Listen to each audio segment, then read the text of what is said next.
In 1901, a group of sponge divers off the coast of a tiny Greek island called Antikythera stumbled upon something strange.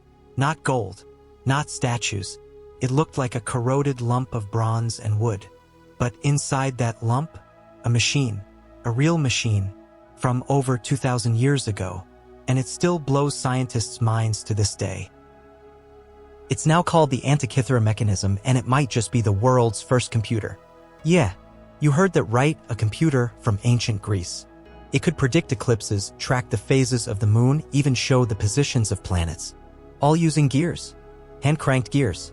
No screens, no electricity, but still a machine that knew the sky better than most people today. That's kind of insane, right? Here's the weirdest part. Nothing else like this shows up in the historical record for over 1,000 years. It's as if someone built a smartphone in the Iron Age and then forgot how. So, how did ancient Greek engineers, without steel tools or electricity, create something this precise? Was it a one-off miracle? Or was there a whole world of ancient tech we just never found? The device itself was about the size of a shoebox, maybe a bit bigger. You turned a crank and the gears inside moved multiple dials on the front and back.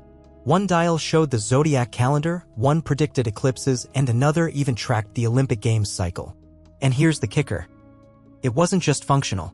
It was precise. Some gears used epicyclic motion, like tiny, complex solar systems made of metal. When scientists scanned it using X-ray imaging, they found inscriptions. Math.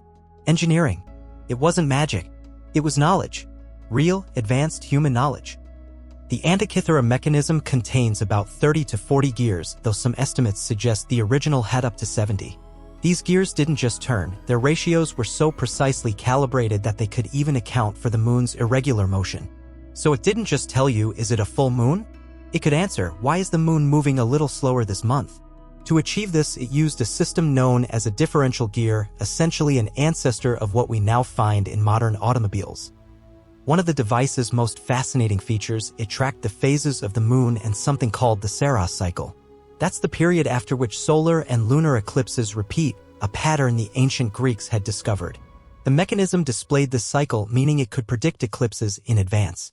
Even today, we use special software to calculate eclipse dates. But these people, they did it with bronze gears. When the mechanism was first described in 1902, it was thought to be some kind of ancient astronomical clock.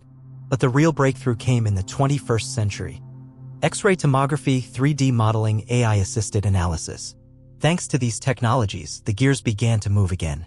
Inscriptions hidden beneath the surface were revealed, and those inscriptions explained how the device actually worked. In short, modern technology helped us decode ancient technology. Some say the mechanism might have come from Rhodes, not just a sunny island, but once a true beacon of ancient science. During the Hellenistic period, Rhodes was a melting pot of knowledge, trade, and technology. It wasn't just philosophers talking in marble courtyards. It was engineers, astronomers, craftsmen working side by side. It was home to the famed school of Posidonius, where science wasn't just theoretical, it was applied. Models of the cosmos, early climate studies, detailed astronomical tables. All of this flowed through Rhodes. It would make sense for a machine as advanced as the Antikythera mechanism to be born in such an environment. Others traced the device to Hipparchus of Nicaea, one of the greatest minds of antiquity. He was the first to accurately model the moon's irregular orbit and discovered precession, the slow wobble in Earth's rotational axis. The mathematical models encoded in the mechanism, especially the lunar anomaly gearing, match closely with his theories. It's as if the machine is speaking in Hipparchus's voice centuries later. And then there's Archimedes. A man so ahead of his time, his inventions were more science fiction than ancient science. He created compound pulleys, water screws, and supposedly even death rays using mirrors, and that was just for defense. If anyone could have envisioned a complex, astronomical calculator made of bronze gears, it was him. We may never prove a direct link, but the intellectual DNA is there. This mechanism feels like something Archimedes would dream up on a quiet afternoon, just to see if he could. Even if we never learn the name of its maker, the Antikythera mechanism is still speaking to us. It's not just a collection of gears, it's a statement. A message from the past, cast in metal, whispering across the centuries. We were capable of more than you think. This device wasn't made by accident. It was born from questions. Someone looked at the night sky, just pinpricks of light in darkness, and decided that they had to understand it. Not with stories, not with myths, but with precision. With math. With mechanics. It's proof that curiosity is one of the oldest technologies we have. But here's the strange thing. After the mechanism, silence, no other devices like it. No schematics. No records. It's like someone struck a match in the dark and then let it go out. For over 1,000 years, nothing else like it appears in the archaeological record. How? Why?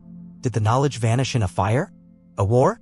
Did it fall victim to the tides of history, the ones that wash away not just people, but entire civilizations? It's a sobering thought. That human brilliance is not a straight line. It rises. It falls. And sometimes it disappears. If this one device survived almost by accident, what else didn't? What other miracles of ancient engineering are still lying at the bottom of the sea? Still buried in the sand? Still locked away in ruins no one has unearthed? Maybe this wasn't a one-time wonder. Maybe there were others, mechanisms lost in shipwrecks that no diver has reached. Instruments of metal and mind, built in places we underestimate. A stellar calculator in ancient Mesopotamia?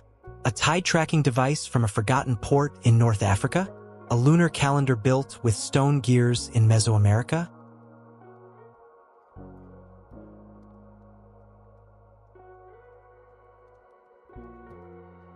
Who knows, maybe somewhere in the Library of Alexandria. There were blueprints for machines we still haven't reinvented. And if we could build something like this 2,000 years ago, what does that mean for our story? What chapters of human knowledge have we forgotten, or worse, ignored? How much brilliance has been lost? Not to time, but to indifference? Because sometimes it's not the fire or the flood that erases progress. It's just that no one bothered to preserve it. No one passed it on. The Antikythera Mechanism reminds us that genius is not just modern. It is human. And it's everywhere, in every culture, in every era. Waiting for the right moment, the right mind, to bring it to life. So maybe the most powerful thing about the Antikythera Mechanism is not just what it was, but what it represents. It's more than a machine. It's a message cast in bronze, hidden for centuries, now whispering across time. A symbol of what happens when curiosity meets craftsmanship. When questions become blueprints. When imagination refuses to accept the limits of the present. Because this wasn't built for survival. It wasn't made for war or wealth. It was built to understand the sky. To look at the chaos of the cosmos and bring it into order, gear by gear.